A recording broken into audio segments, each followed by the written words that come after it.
সোমবার সকালে ভয়াবহ পথ দুর্ঘটনায় মৃত্যু হল এক সিভিক ভলেন্টিয়ার সহ 7 জনের। ঘটনায় তীব্র চাঞ্চল্য ছড়িয়েছে গোটা এলাকায়।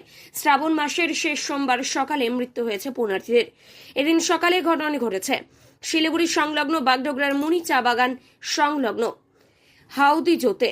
পুলিশ সূত্রে জানা গিয়েছে, ঘটনায় মৃত্যু হয়েছে বাগডোগরার তারাবান্ধার বাসিন্দা সিভিক ভলেন্টিয়ার প্রহ্লাদ রায়, গোকুল জ্যোতির বাসিন্দা গোবিন্দ সিংহ, অমলেশ চৌধুরী, কনক বর্মন, প্রণব রায়, পদকান্ত রায়। পাশাপাশি মৃত্যু হয়েছে সিকিমের বাসিন্দার। তার নাম ও পরিচয় জানার চেষ্টা করছে পুলিশ। এছাড়াও ঘটনায় আহত হয়েছে আরো 2 জন। ঘটনার পর পুলিশ মৃত ও আহতদের স্থানীয়দের সহযোগিতায় উত্তরবঙ্গ মেডিকেল কলেজ ও হাসপাতালে পাঠায়। খবর পেয়ে ঘটনাস্থলে ছুটে আসেন শিলিগুড়ি মহকুমা পরিষদের সহকারী সভাধিপতি রোমা রেশমি এক্কা।